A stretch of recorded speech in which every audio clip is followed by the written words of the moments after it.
मेजबान हकीम फरशता बुलेटिन का आगाज करेंगे। आपको बता दें, जम्मू कश्मीर में अमर सिंह कॉलेज श्रीनगर में हैरेसमेंट के मामले पर बड़ी कार्रवाई करते हुए एजुकेशन मिनिस्टर सकीना यट्टू ने कॉलेज के प्रिंसिपल और असिस्टेंट प्रोफेसर को सस्पेंड कर दिया है।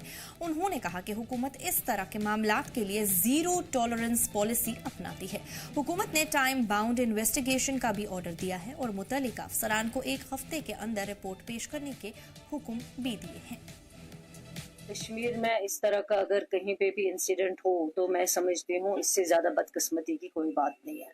और वो भी अगर एजुकेशन इंस्टीट्यूशन में इस तरह का हादसा पैदा हो या इस तरह का अगर कोई जिक्र हो या इस तरह की कोई अगर शिकायत होगी तो मैं समझती हूँ ये गलत बात। और हमारी कोशिश है इसमें ज़ीरो टॉलरेंस, क्योंकि कल जब ये कंप्लेंट आई हमारे पास उसी वक्त दोनों प्रिंसिपल को भी और वो जो असिस्टेंट प्रोफेसर है उनको भी सस्पेंड कर दिया गया। मैंने उसी वक्त सेक्रेटरी को हिदायत दी है कि 5 मिनट में इसमें नहीं लगनी चाहिए, इन दोनों को सस्पेंशन ऑर्डर कर दीजिए। उसके बाद हमने एक इंक्वायरी लगाई है और इंक्वायरी की रिपोर्ट जो है वो जितना जल्दी हो सके विदिन 1 वीक, ये नहीं कि चलो 6 महीने लगाओ या महीना लगाओ, नहीं, क्योंकि ये बहुत सेंसिटिव मसला है। ये चीजें नहीं हम बर्दाश्त कर सकते हैं, सरकार इन चीजों को बर्दाश्त नहीं कर सकती है।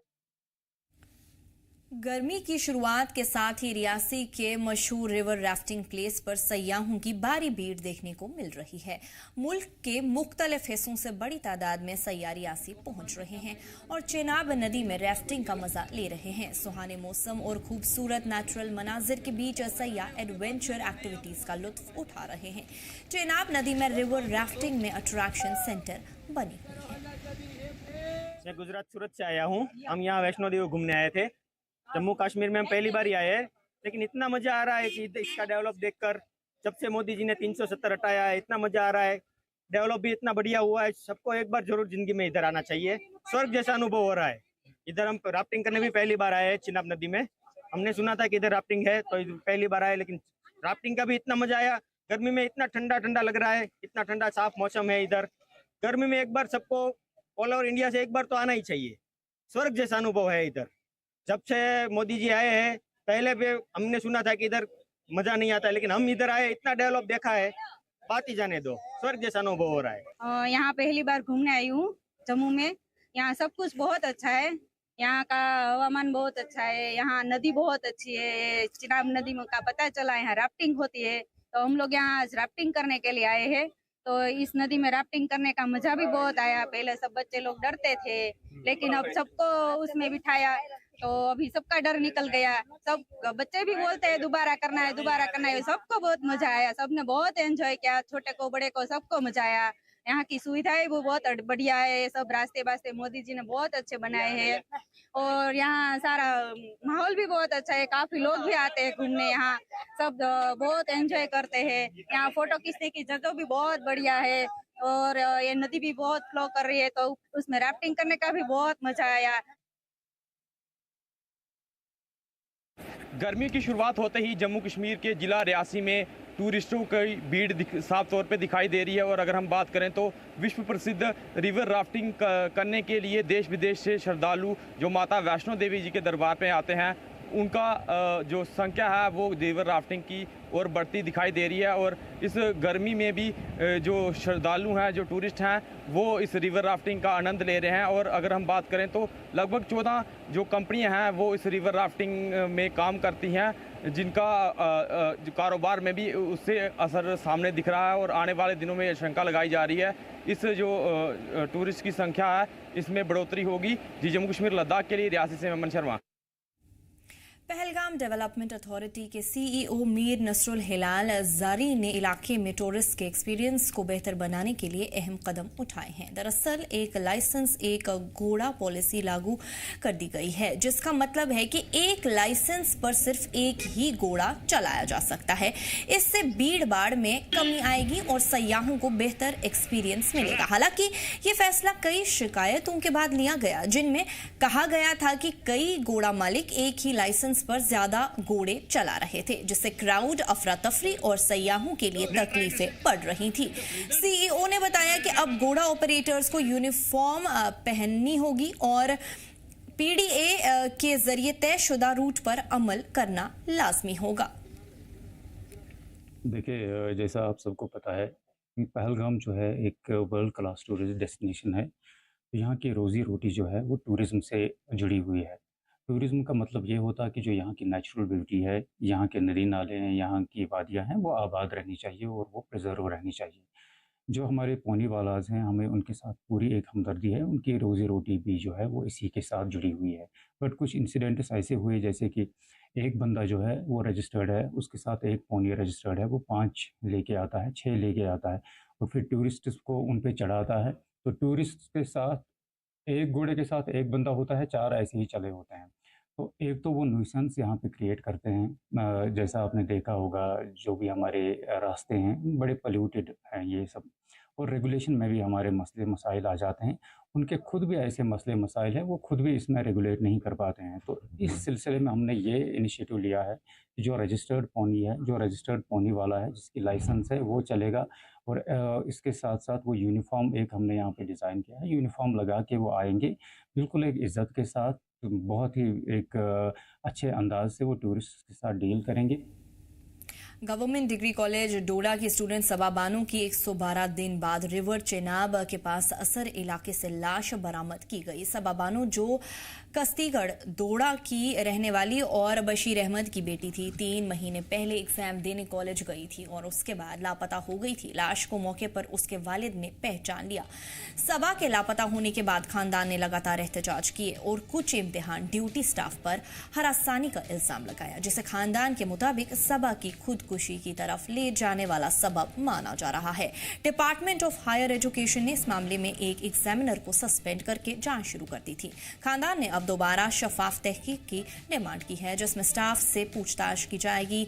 कुछ कॉलेज स्टाफ का कहना है कि इम्तिहान के दौरान सबा के पास मोबाइल फोन मिलने के बाद मामला बढ़ गया था। पुलिस ने खानदान को यकीन दिलाया है कि जांच शफाफ तरीके से की जाएगी और अगर कोई मुल्जिम पाया गया तो उसके खिलाफ सख्त कार्रवाई होगी। लाश की बरामदगी के बाद कस्तीगढ़ और आसपास के इलाकों में सोग की लहर दौड़ गई है और मकामी लोग इंसाफ और जवाबदेही की डिमांड कर रहे हैं। आप देख रहे हैं जी मीडिया और मैं हूं वसीम गत्तू। जिला डोडा के हवाले से बात करें, 16 अप्रैल 2026 को जी मीडिया ने जिला डोडा से आपको खबर बताई थी कि एक सबा बानो नामी लड़की जो गवर्नमेंट डिग्री कॉलेज डोडा में पढ़ती थी और पार्ट फर्स्ट का पहला सेमेस्टर उस बच्ची का एग्जाम का था और एग्जाम के दौरान ये बताया गया था फैमिली मेंबर्स की तरफ के कि एग्जाम के दौरान उस बच्ची से मोबाइल जो है वो एग्जाम हॉल में पकड़ा गया था और उसके बाद सबा बानो ने खुदकशी की, यानी कि दरियाई चनाब के बिल्कुल किनारे पे हम ग्राउंड जीरो पे भी गए थे जहां पे सबा बानो के कपड़े मिले थे, शूज मिले थे और काफी देर तक जो है बड़े पैमाने पे रेस्क्यू किया गया और आज सबा बानो की जो है वो डेड बॉडी जिला डोडा का जो असर वाला इलाका है वहां से मिली और काफी एफर्ट्स लगाए गए। अगर हम एसडीआरएफ को लेके बात करें या लोकल एनजीओज जो है उन्होंने बड़े पैमाने पे रेस्क्यू किया और साथ साथ जिला इंतजामिया की टीमें वो काफी ज्यादा एक्टिव रही और खास करके ढूंढने की कोशिश की गई क्योंकि फैमिली मेंबर्स काफी ज्यादा परेशान थे और इस खबर के बाद पूरे इलाके के अंदर हड़कंप मच गया था। लोग काफी ज्यादा निराश थे, परेशान थे। इस बच्चे ने आखिर क्यों इस तरह का स्टेप उठाया, क्यों कदम उठाया, उसने क्यों खुदकशी की। फैमिली मेंबर मेरे साथ है, इनके पेरेंट्स हैं सबा बानो के। क्या बताना चाहोगे? लगभग मुझे लगता है कि आज काफी टाइम के बाद सबा बानो की बॉडी जो है वो मिल चुकी है। बॉडी तो देखने के काबिल नहीं है, क्या बताना चाहेंगे?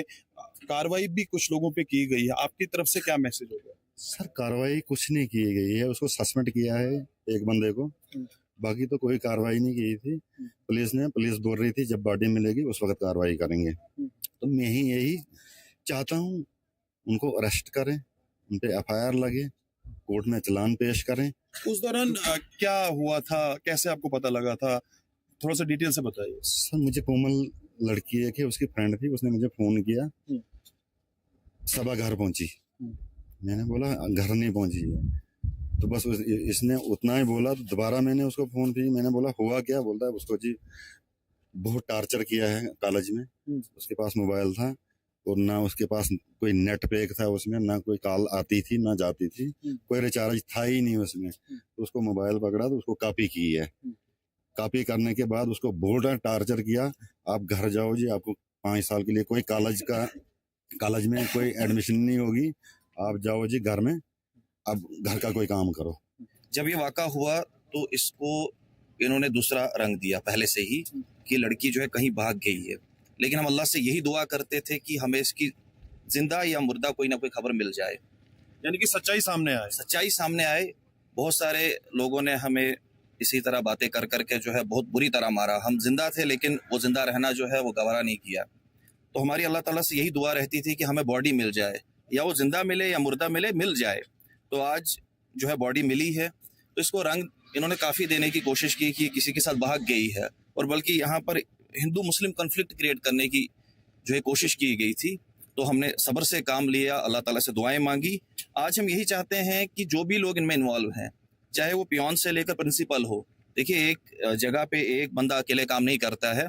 आपने एक चीज ये देखनी है कि अगर एक ने गलती की, अगर सुपरवाइजर ने या सुपरिटेंडेंट ने कहा कि भाई साहब आपको कॉपी, आप निकल जाओ, क्या डिप्टी सुपरिटेंडेंट जो था उसमें इंसानियत नहीं थी? क्या किसी सुपरवाइजर में इंसानियत नहीं थी? क्या ऐसा कोई भी वहां इंसान नहीं था कि जिसने ये सोचा कि यार अब सभा भाग रही है, इतनी मिन्नतें गिड़गिड़ाने के बाद बच्ची कदम उठा सकती है कुछ, क्या को दूसरा रोकने वाला नहीं था? ये सारे लोग कल्प्रिट्स हैं इसमें, सारे लोग जितने भी हैं। मैं बोलता हूँ कि डिग्री कॉलेज के तमाम जो ये है एडमिनिस्ट्रेशन है, इसको सस्पेंड किया जाए, हटाया जाए यहाँ से। ये सबसे पहले आप बात नोट करें। और दूसरी बात ये कि क्या उन्होंने इतनी भी जहमत नहीं की कि यार लड़की जब बीच एग्जाम में बाहर निकल आती है और आप घर वालों को फोन ना करें, आप किसी को बोले ना यार, और आप 4 बजे से पहले या जितने बजे एग्जाम खत्म होता उससे पहले आपने एलो कैसे किया उसको कॉलेज से बाहर? आपको नहीं था पता कि ये कॉलेज से बाहर टाइम से पहले जाएगी तो कहाँ जाएगी? ये सारे सवाल खड़े होते हैं डिग्री कॉलेज पर, और फेयर इन्वेस्टिगेशन होनी चाहिए। पुलिस या सिविल एडमिनिस्ट्रेशन जो भी हो वो ये चीज माने और देखे कि ये हमारी बच्ची है, अगर आपकी बच्ची होती आप कैसे इस पर कार्रवाई करते? साफ तौर पे देख रहे हैं आप किस तरह से लोग जो है वो डिमांड कर रहे हैं, फैमिली मेंबर जो है वो डिमांड कर रहे हैं। और ये मेडिकल कॉलेज डोडा की तस्वीरें हैं जहां पे आप देख रहे हैं कि पुलिस के सीनियर ऑफिसर भी पहुंचे और सभा बानो की फैमिली जो कह रही है कि जो जिन जिन लोगों की इन्वॉल्वमेंट है, जो लोग इसमें इन्वॉल्व हैं, लगभग 112 दिन के बाद सभा बानो की जो है वो डेड बॉडी जो जिला डोडा का असर वाला इलाका है वहां पे मिली है। देखना होगा कि इंतजामिया क्या काम करती है और खास करके जो वक्त की सरकार है वो किस तरह का कदम उठाती है। जी मीडिया के लिए वसीम गुत्तू, डोडा। बडगाम के एमपी आगा रूहुल्ला मेहदी ने वेस्ट बंगाल के इंतखाबी नताइज पर रद्द अमल का इजहार करते हुए कहा कि कुछ सियासी जमातें मुल्क को 1 पार्टी 1 नेशन सिस्टम में तब्दील करना चाहती है, जैसा कि चाइना में है। उन्होंने इल्जाम लगाया कि सियासी मफादात के लिए इख्तियार और इक्तदार का इस्तेमाल किया गया है। असम में आपने जो देखा, ये कॉन्स्टिट्यूशन, आइन, लॉ इन्फोर्समेंट एजेंसीज वगैरह सबको आपने देखा खुलेआम वो कॉम्प्रोमाइज कैसे किया जा सकता है एक पॉलिटिकल पार्टी के नफा के लिए, पॉलिटिकल पार्टी के इंटरेस्ट के लिए। हेट स्पीच कैंपेनिंग में खुलेआम दिया गया, बजाय इसके कि कैंडिडेट्स डिस्क्वालीफाई हो उनके हेट स्पीच को फैसिलिटेट किया गया। ऑफिसर्स का इस्तेमाल बजाय ऑब्जर्वर्स के दूसरी पार्टी को डराने के लिए किया गया। एसआईआर के जरिए 1 करोड़ के नज़दीक वोट काटे गए। 25 लाख लोगों ने जो शिकायतें की वो साबित हुआ कि नाजायज़ तरीके से उनकी डिलीशन हुई है। और इसी तरह से आसाम में जेरीमेंडरिंग का असर आपने देखा, जिन मुस्लिम माइनॉरिटीज़ का असर तकरीबन 40-50 कॉन्स्टिट्यूंसीज में था, रेशो कहीं पे ज़्यादा कहीं पे कम, और हर जगह पे उनका एक असर था। उनको जेरीमेंडरिंग करके 20 असेंबली कॉन्स्टिट्यूंसीज तक उनको कन्फाइन किया गया। सालाना बूढ़ा अमरनाथ यात्रा से पहले एमएलए हवेली एजाज जान ने आज यात्रा से मुतल्लिक कई मजहबी मकामात और दशनमी अखाड़ा बेस कैंप में सोलर स्ट्रीट लाइट्स का इफ्तिताह किया। ये पहल मुसाफिरों की सहूलत के लिए की गई है ताकि रात के वक्त भी रोशनी का बेहतर निज़ाम मौजूद हो। एजाज जान ने कहा कि मुसाफिरों को बेहतर सहूलियात फराहम करना उनकी तरजीह है। दशनमी अखाड़े के मेंबर्स और मकामी लोगों ने इस पहल की तारीफ की।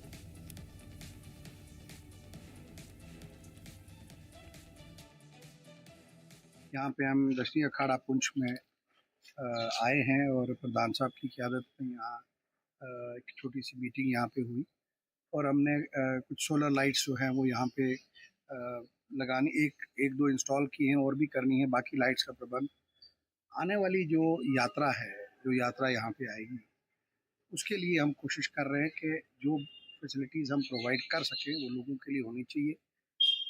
स्वामी जी महाराज जो मेरे ख्याल 2 दिन बाद यहाँ आ रहे हैं। मेरा ये मानना है कि जब से उन्होंने पुंछ में इस जिम्मेदारी जो है उसको उठाया है, पुंछ के अंदर खास करके सनातन धर्म सभा में और हिंदू कम्युनिटी में एक बहुत बड़ा रेवोल्यूशन आया है। और डेवलपमेंट के ताल्लुक से आप देख लीजिए, अखाड़ा पुंछ हो या केजी में जो मंदिर बन रहा है वहाँ पे, और बूढ़ा अमरनाथ मंडी में जो काम चल रहा है, इसमें कोई डाउट नहीं है। उन्होंने बहुत कोशिशें और मेहनत से वहाँ पे काम जो लगवाया है, तो मैं उनके लिए उनको मुबारकबाद देता हूँ। आज का हमारा विज़िट एक तो यहाँ पे देखना कि क्या चीज़ है, गवर्नमेंट की तरफ से क्या होना चाहिए। ये जो सोलर लाइट्स है, क्योंकि उस वक्त यहाँ पे इतनी यात्रा होती है, पिछले साल 1 लाख प्लस यात्री यहाँ पे आया, जो अपने आप में एक रिकॉर्डेड है। जुडिशियल इंक्वायरी कमीशन के मेंबर रिग्जिन स्पेलगॉन ने आज लेह में प्रेस कॉन्फ्रेंस में कहा कि कमीशन 24 सितंबर के हादसे की जांच जारी रखे हुए है। उन्होंने बताया कि अब तक 93 बयानात रिकॉर्ड किए जा चुके हैं। स्पेलगॉन ने आगे कहा कि कमीशन ने रस्मी तौर पर जांच का चौथा फेज शुरू कर दिया है, जिसके दौरान 13 और बयानात रिकॉर्ड किए जाएंगे।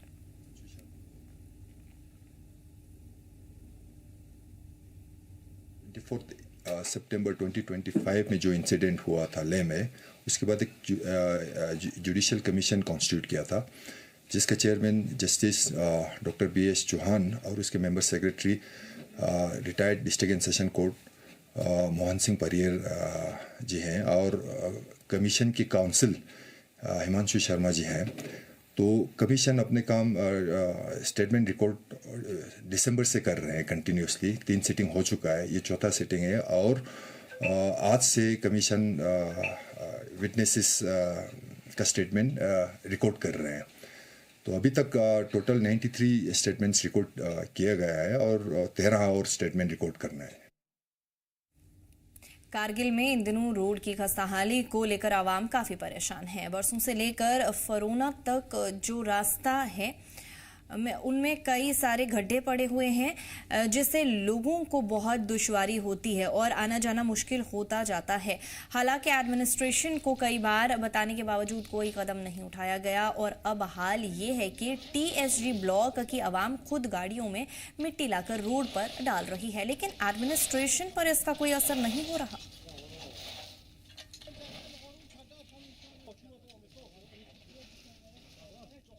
एक अवामी दरबार के दौरान डोडा के MLA महराज मलिक ने जम्मू कश्मीर के ठेकेदारों पर मुतनाज़ा तबसरा किया, जिसमें उन्होंने कहा कि ठेकेदार अनपढ़ और गंवार हैं और बहुत कम दारों पर बोली लगाते हैं, जिससे काम की क्वालिटी खराब होती है। इस तबसरे पर रद्द अमल देते हुए बानिहाल के क्लास 1 ठेकेदार मुत्तहिर मीर ने इन सख्त अल्फाज की मजम्मत की। उन्होंने कहा कि महराज मलिक के पास सिर्फ ग्रेजुएशन की डिग्री है, जबकि ठेकेदार हाईली क्वालिफाइड प्रोफेशनल्स है।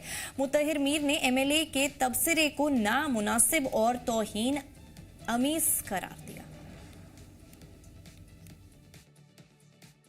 महराज मलिक साहब एक MLA हैं, तो डोडा के MLA हैं। उन्होंने परसों कई पब्लिक दरबार था, वहाँ पे उन्होंने बात की कि हमारे ठेकेदार जो है अनपढ़ है, गांव के है, गंवार है। वो पहले पूरे हिंदुस्तान को अनपढ़ किया था, तो खुद को पढ़ा लिखा किया था। ये महराज मलिक साहब को पता होना चाहिए कि इस वक्त जो कॉन्ट्रैक्टर जो भी हैं वो सारे 95% BTech MTech हैं, पोस्ट ग्रेजुएट हैं। महराज मलिक साहब खुद सिंपल ग्रेजुएट हैं, उसने कोई तीर नहीं मारा है। तो एक MLA है, उनको ये बात शोभा नहीं देता है कि गलत बात करना, कि एक अनपढ़ ठेकेदार को किसी को दिल का ठोस पहुंचाना, वो अच्छा नहीं लगता है। महराज मलिक साहब से कि ऐसे अनाप शनाप नहीं बोले तो वही उनके लिए ठीक रहेगा। इस वक्त ठेकेदार ऑलमोस्ट सारे पढ़े लिखे हैं, कोई अनपढ़ गंवार नहीं है। खबरों में आज इतना ही। आप देखते रहिए जी जम्मू कश्मीर लद्दाख। हमें दीजिए इजाजत। अल्लाह में के बाद।